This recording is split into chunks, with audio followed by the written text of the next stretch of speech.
Coming up today on Locked On Texas Tech, we hop into the time machine to relive our radicalization as Red Raiders.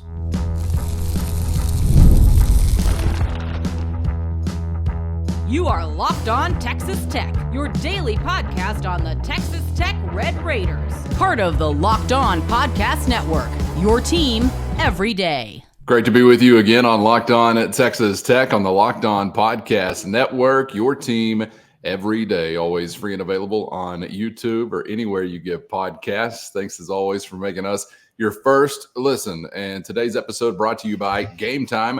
Download the Gametime app, create an account, and use our code LOCKEDONCollege for $20 off your first purchase. With the only Chris Level, I'm Casey Cowan. Chris, great to be back with you once again, my man. Today will be a fun conversation, I think, because we do get to hop into the time machine in just a moment. We're going to talk about some of the Red Raiders that radicalized Locked On Texas Tech, a young Chris Level, a young Casey Cowan, to become the diehards that we grew into be. And we're thinking about that question because of some news here in recent days on a couple of different fronts.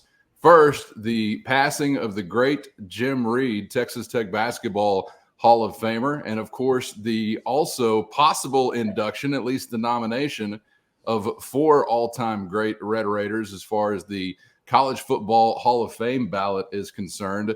And let's begin there, Chris, with these guys that both on the field and on the sideline made a great impact. Byron Hanspard, Texas Tech running back, is on the list. Graham Harrell, Texas Tech quarterback, is on the list. Jim Carlin, Pete Cawthon, 2 head coaches that are on this list as far as, again, the College Football Hall of Fame ballot is concerned. So Texas Tech well represented, and obviously those names spanning several eras from recent to not so recent.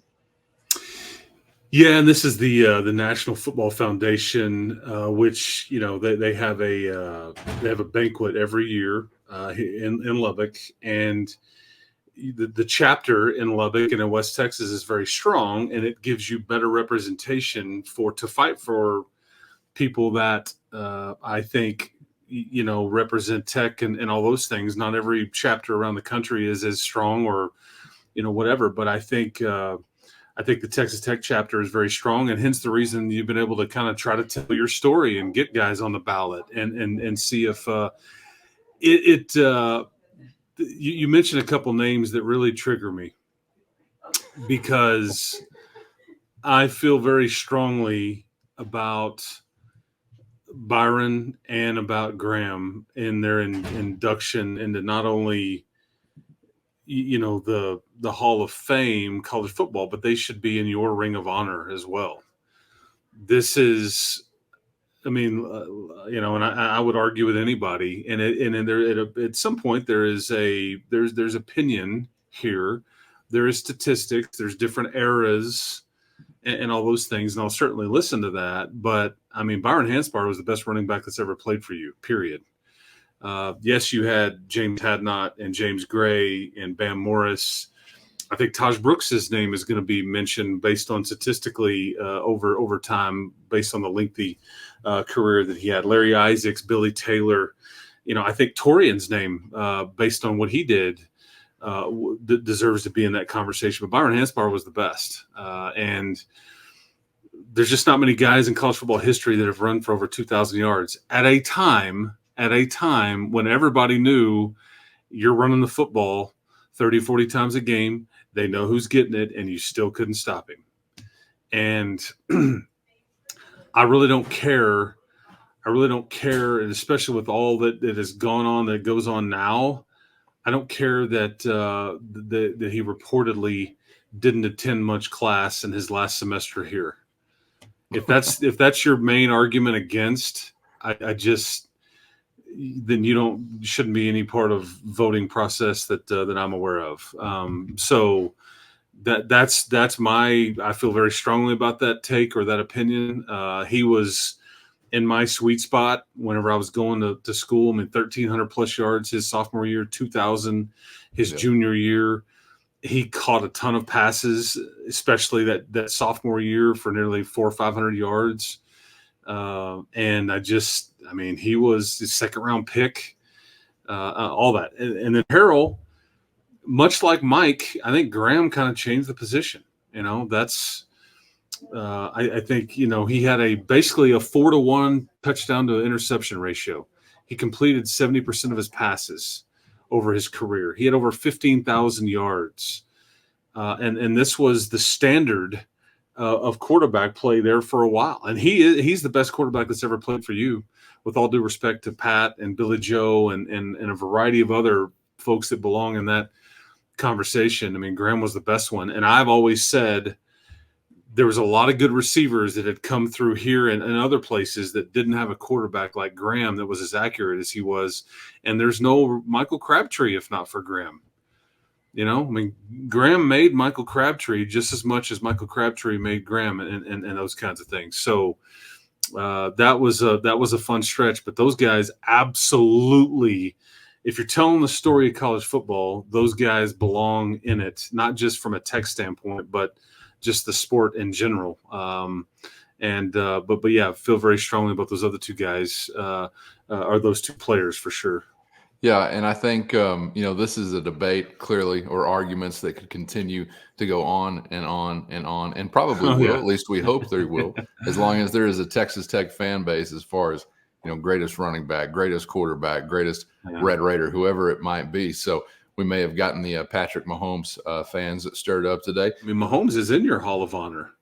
I mean, let's be honest. With what they did here, it's not even close.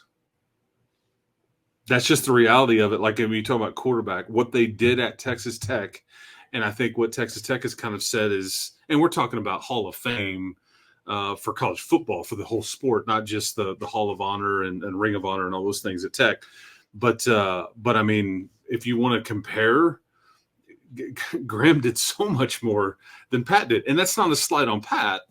It's just that's just the reality of it as far as wins and records and all the things. And yeah, Graham's defenses were a bit better, for sure. I don't want to disagree with that. But I mean, you had one of your school's best moments with him under center, and he was responsible for it. And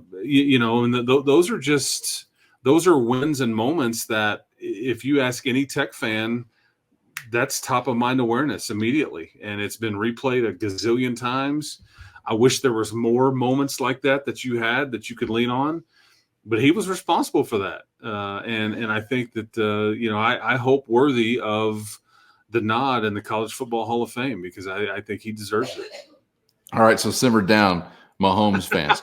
Do you think that I thought you were talking to me, and I'll calm down. Yeah. Well, I know you're a Mahomes fan also, but I am. Yes. And I mean, there's just really no comparison to those teams that Graham was a part of. You mentioned the defense, but really everything all over was about as good as it had gotten, at least arguably, for Texas Tech in a lot of different ways, whether it was on the defensive side or what obviously the offensive line was doing in front of him as well. And then there's that guy, Michael Crabtree, also that he had as a target. I don't know. Are we going to get like the Donnie Anderson fans stirred up with the Byron Hansford comment? I was looking at some of those numbers and totally different era, obviously. But he is in the Hall. He is in the Hall of Fame. He is in the Hall of Honor, I believe. I think he's in the College Football Hall of Fame. Yes, I know he's in the Texas Tech Hall of Ring of Honor. Excuse me. There's lots of halls and rings and all that. They get them all. I know. We got to consolidate this, man. Sometimes I get twisted up here. Because Graham was just honored, and he's in the Hall of Fame, but he's not in the Ring of Honor. That's like exclusive. And they have often said, and maybe I'm misremembering, but I think I'm right here. They've often said that you need to be in the College Football Hall of Fame, and like an All-American, first-team All-American type thing, to be in that Ring of Honor. That's why the E.J. Holub and your Zach Thomases, and they all check those boxes. Pat doesn't.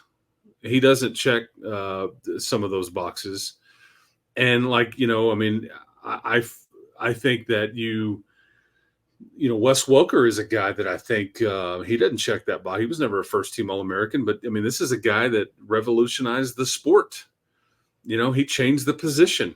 We've talked about this on this show before. Whenever these conversations come up, every NFL team was like, "I want to try to find the next Wes Welker." I mean, he like named a position.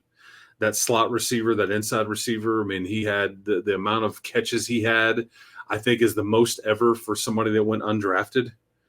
And he played in a variety of Super Bowls and played for elite quarterbacks, which obviously helped him. But I go ask Tom Brady and Peyton Manning and guys like that how good Wes Welker is. But that's NFL stuff. But he also did it for 4 years at Tech, but he was never an All-American. So it's just interesting conversation to talk about some of the greats.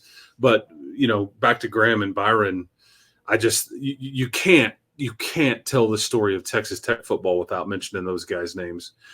And you also can't, I just think, tell the story of the sport in general. And it's fascinating because those two guys. First, today's episode brought to you by Gametime. Never sweat buying tickets to your favorite events again with Gametime. It's always a breeze using the Gametime app where you're going to find the best last-minute deals. And I love being able to scout out a view from any seat before pulling the trigger. And, of course, it's always at the lowest price, guaranteed. Gametime has deals on tickets right up to the start of the event and even an hour after it begins, which means you can finish off that last beer at the tailgate at your own pace because Gametime is the place to find last-minute seats to any event. They give you the fastest and easiest way to buy tickets, but not just fast and easy, also secure and simple to use. So right now, download the Gametime app and create an account and use the promo code LOCKEDONCollege for $20 off your first purchase. Terms apply. Again, create an account and redeem our promo code LOCKEDONCollege for $20 off. Download the Gametime app today for last-minute tickets at the lowest price, guaranteed. And it's fascinating because those two guys are opposite ends of the spectrum as far as eras and offensive eras at this same school. I mean, you were run, mix and a pass every quarter when Byron was here for the most part.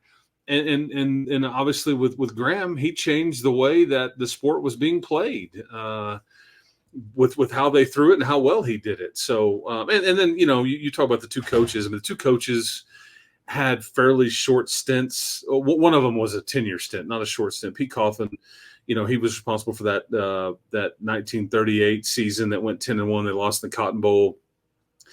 Coached in some other places as well. And then Jim Carlin coached at a variety of other places as well. But he was just here for about 5 years. But like Graham, I think Coach Carlin was responsible for maybe what most would consider the other best season in your program history was in 1973 when you went 11-1 and won the Gator Bowl. That's what closely resembles that 2008 season, and you can get into those arguments of who was the better team. But that's why I think Coach Carlin, is and again I think coached for South Carolina and maybe West Virginia as well. So, but these other two guys, these are just straight Red Raiders, man. There wasn't transferring in and out of here. This was a 3 or a 4 year career for both of the running back and the quarterback.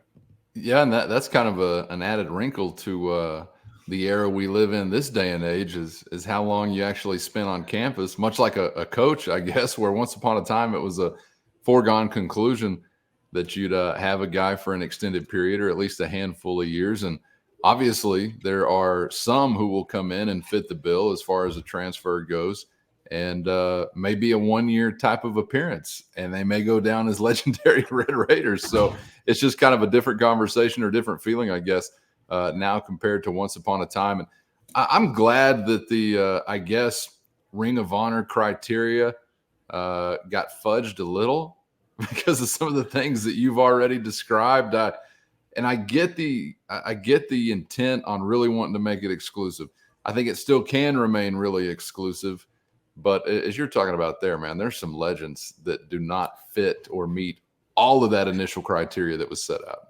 And I think I'm right on some of that criteria. I think I'm just going off of what when these things come out, and I think they wanted to make that one like the elite of the elite. And I think that first team All-American pretty much signifies elite. And and at some point you run out of people. I think that Kirby has. I think maintain an opinion that I want this to be about a totality. So it's not just about what you did here. And with what Pat did, that's what like trumps. I mean, nobody is going to have any kind of NFL or pro career like Pat is having right now. That's still, there's still many, many, many chapters still to be written there. And that's kind of what trumps it. And like, you don't even have the Adidas deal done yet, but what did that do for the institution?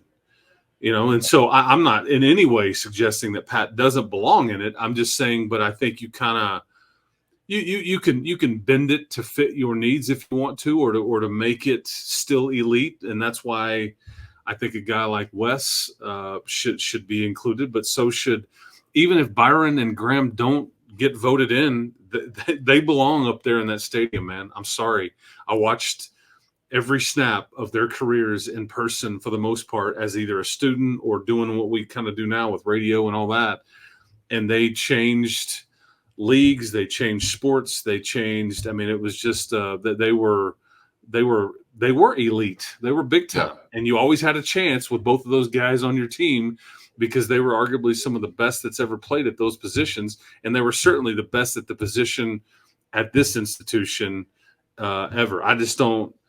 Other guys in the conversation, certainly with Graham and with Byron, but I think those guys top the list on best running back or best quarterback that's ever played for you. And that's heavy praise, man.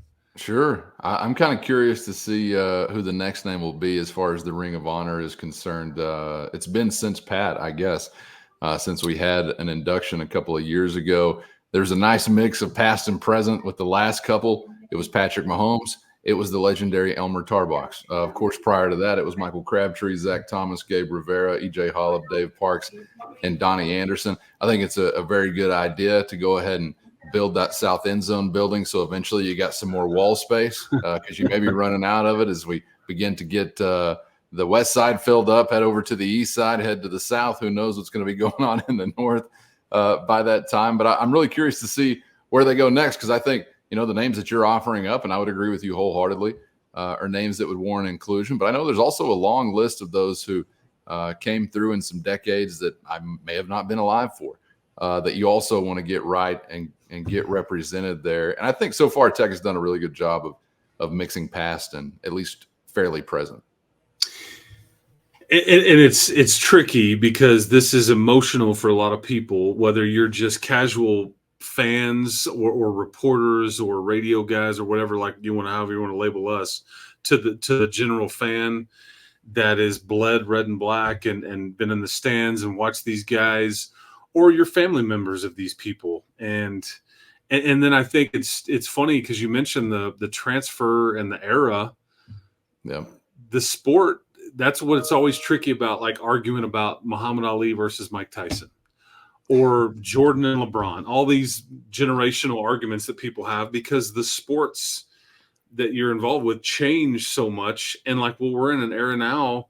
I mean, what's the College Football Hall of Fame ballot look like 20, 25 years from now when you're talking about these players that are playing right now? Yeah, well, he like played Major League Baseball. Like, which hat do you wear when you go in, right? Well, and were you in the steroid era, or were you in? Was your name on that list in the New York Times? So that part is tricky, and that's why you just have to put a collection of people together to kind of try to do right by the logo, and like only they can ultimately decide.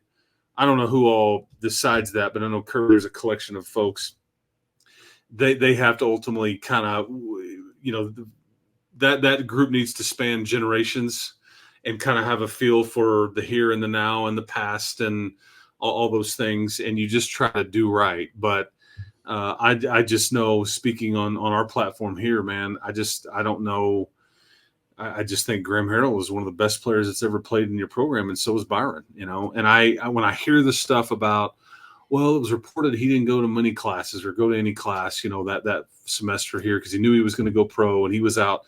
Yeah, because I think people also tell you he was out like preaching in schools with a lot of his time that fall and whatnot. I mean, because I think Gabe Rivera, was suspended a lot of the time that he was here. because of some bad habits, but he was still one of the best players that's there, So anyway, if that's always the knock on Byron, it just really that sets me off because, hey man, we're running right there and we're going to hand it to him and good luck. And 2,000 yards later, so he was just he was a freak, man. That other stuff is totally lost on me. And I don't know agree, how many people in the audience would agree, but it's not something that I ever consider in any way, shape, or form. Of course, I'm not sentimental about the student part of student athlete anyway. I don't know if I'm quite Cardell Jones in the sense that no one needs to come to play school, but I'm just not really sentimental about that. I think it probably has a lot to do with the era I grew up in. There will be others, Chris, who will be discussed, whether it's Texas Tech or just others across the country, in the light of impermissible benefits. And now all benefits are permissible, right? So you've got to see how these conversations kind of evolve. But I wanted to wrap it up still here in the time machine, so to speak, because I wanted to talk about a guy and then some other guys. But one guy in particular, as you mentioned, who did right by the logo, did right by the brand, that brand being the Double T. And that was Red Raider basketball great Jim Reed, who passed away at the age of 90 just a few days ago over this most recent weekend. He was inducted into the inaugural Tech basketball Ring of Honor class and is also a Texas Tech Hall of Famer, led the Red Raiders to conference championships back in the mid to late 50s, 3 times, as a matter of fact. And it kind of got me to thinking about, for some, I'm sure he is on the list of first Red Raiders who were larger than life and maybe kind of radicalized you as a Texas Tech fan. And it got me to thinking about who those guys were for me. And I was curious, and we may have already heard about some of them for both of us, really. But in your time as a Red Raider, going back to the days of young Chris Level and then maybe medium Chris Level when you were covering them professionally. But I know, spending time as a student on campus, obviously there had to be some that stood out to you. And we may actually mention some of the same names because I first entered Jones Stadium as a very young guy, and it may have been actually when you were on campus as a learned scholar. I'm not trying to say anything. I'm just saying. But we may actually share some of these, but I was curious, maybe a guy like Byron Hanspard or maybe some other names come to mind for you. So who's on your short list? Yeah, obviously Jim Reed, the reason you're bringing this up, he was way before our time. And he was a big man at 6'4" back in his era, back in the mid 50s. But you're talking about a dude that averaged a double-double all 4 years he was here. That's pretty darn quality. But as far as and so to some that are much older than us, he was their guy, right? Or that's their one of their memories that sticks out. Basketball wise, I think people that made me fall in love with this place or fall in love with the program or, whatever. I remember the Sean Gays and the Wolf Lemonses. That was before I lived here. At the time that I lived here, I was just in an unbelievable sweet spot that whenever I was going to school here, I really was. I didn't realize how fortunate I was to be seeing what I was seeing. But like that little run in the mid 90s, yeah. You just, it's like you just spin the wheel and pick one. But you're and I'll span about 4 to 6 years here. But Lance Hughes, Corey Carr, Tony Battie, Darvin Ham was always a guy. He was such a favorite, and I got to be friends with him years after, and have followed his career. And we used to have him on the radio show all the time, and.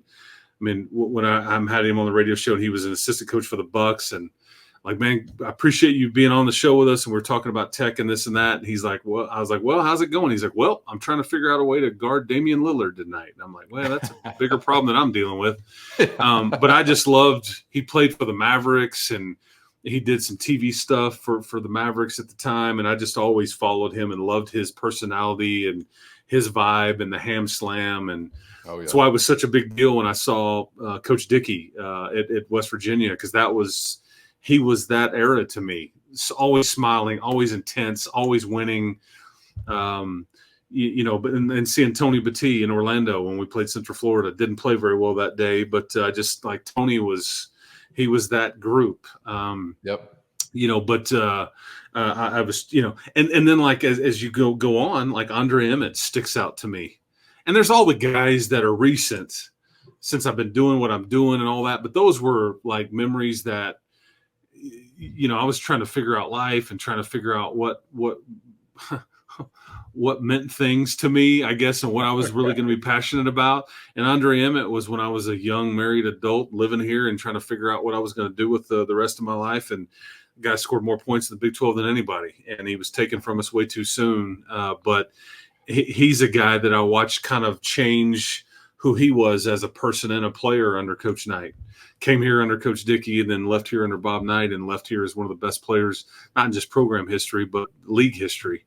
So that's the basketball part. The football part, real quickly, and you can do yours, but Billy Joe and Tyrone Thurman, okay, prior to when I got here, but then the Hanspards, and then like a guy like Marcus Coleman, a guy like Monte Rager, Sean Bell. I mean, there was just a bunch of defenders at the time, when it was John Goodner was the defensive coordinator. And anyway, those were some, and then so many of the guys that once I started doing what I'm doing that you got to be friends with, that I still talk to, see them all the time. I mean, I love that. And I've seen so many of them come through here. Occasionally it's embarrassing to me. I'll be like, and they've changed. Like, okay, they're either a lot bigger or smaller than I remember. Like, oh God, who is that? And so because there's dozens and hundreds of guys that have come through here since I've been doing this, but those are names that stick out to me. I don't want to keep rambling. Well, we're going to overlap, so I won't have to go very far into detail, but late 80s, early 90s, radicalized as a child to be a Red Raider, first by my grandfather. He was the first one that just radicalized me. He was a Red Raider back actually in the mid-50s as well, under Polk Robinson playing in the barn.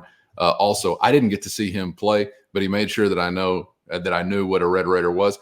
But yeah, on the hardwood, you mentioned some of the names. I'm thinking about guys like Corey Carr and Jason Sasser. Obviously, Darvin Ham becomes like a cartoon character after the Ham Slam especially, but he was always bigger than life. I've been thinking about somebody like Stan the Man Bonowitz. And I still have to offer an apology for that time that Stan Bonowitz was coaching a summer league basketball team, and my team just had to put it on him in the auxiliary gym at Coronado High School at like 8:30 on a Saturday morning. He didn't have the guys. He just didn't have the guys. And there were many of us on my team who were Stan Bonowitz fans growing up. We all felt very, very bad, but we didn't want to compromise the integrity of competition. So we kicked the hell out of them. There's no question about that. But that was an up-close and personal encounter. I'm still sorry about that, Stan. On a football front, though, you mentioned one of the names, and I don't know why. It was just a coincidence these turned out to all be defenders. But I think about guys like Monte Rager. I think about Tracy Saul as well. Very early on as a young guy, I remember Tracy Saul making many, many plays. And that was just kind of a different era also when we're getting into so many defenders, right? Tracy Saul belongs in the conversation that we were having earlier. I believe he was all conference all 4 years. Impossible to do better than that. Right. Impossible. I'm sorry. Yeah, and I said Sean Bell earlier. I knew that as soon as I said it, that was a former quarterback at Baylor. I meant Sean Banks. And like Robert Johnson was also on those teams as a defender, but I meant Sean Banks. The other Robert Johnson was a lot of fun for me too.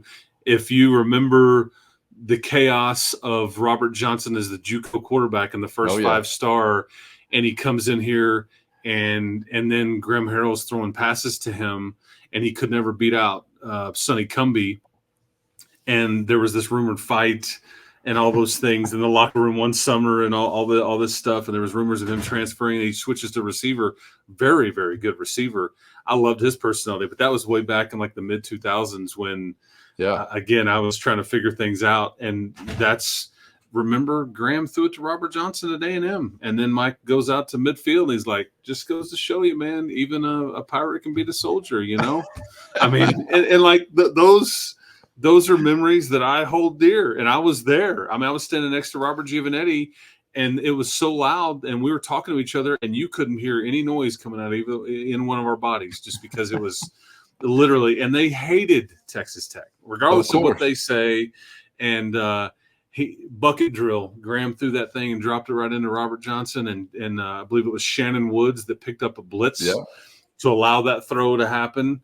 But stuff like that I just are vivid memories of me. And Robert Johnson goes in the locker room after it's over and he says, he liked Tom Brady, man. Hey, Graham, just and this is a quarterback that came here to save the program, right? And now he's catching passes, talking about the guy that is playing quarterback and comparing him to Tom Brady. And Tom Brady wasn't even Tom Brady yet. No, at the time. Anyway, but those are it's just fun to reminisce for sure. Robert Johnson had to do nothing but spend those 10 seconds that he did shutting up 90,000 Aggies, which is one of the sweetest sounds known to mankind. Zach Thomas is the other guy I was going to mention, another defender on the list. And it just depends on what era you were kind of first being exposed to the Red Raiders and radicalized to be a Red Raider. So let us know in the YouTube comments what your answer would be to some of these questions. Appreciate you being out there as always. And Chris, appreciate your time, man. Enjoyed it. And I have seen the feedback on the one word to describe the upcoming team. Yeah, we're going to have to revisit that. And our faithful listeners to Locked On Texas Tech here did a phenomenal job. It took me 20 minutes to get through it, and I was like, oh, it's kind of all over the place, but you could feel the pulse, and I love that. Yeah. So I love some memories on this as well, because this is different for everybody, and there's no right or wrong answers. It's different for everybody. But appreciate everybody tuning in today, and enjoyed it. There is one wrong answer. If Baker Mayfield is your answer, you are incorrect. And I hate to let you know that today, but just want to set the record straight. We are going to revisit those one-word responses from the audience later in the week, so make sure you're subscribed on YouTube or anywhere you get podcasts so you don't miss that. Tremendous showing as far as the feedback there. So appreciate you all for doing that. The best way to help us grow the show is to comment anything below on YouTube. So go ahead and dive on in. Thanks to those that do so on the regular. For Chris, I'm Casey. Thanks for being out there as always. We hope to see you back for the next round on Locked On Texas Tech.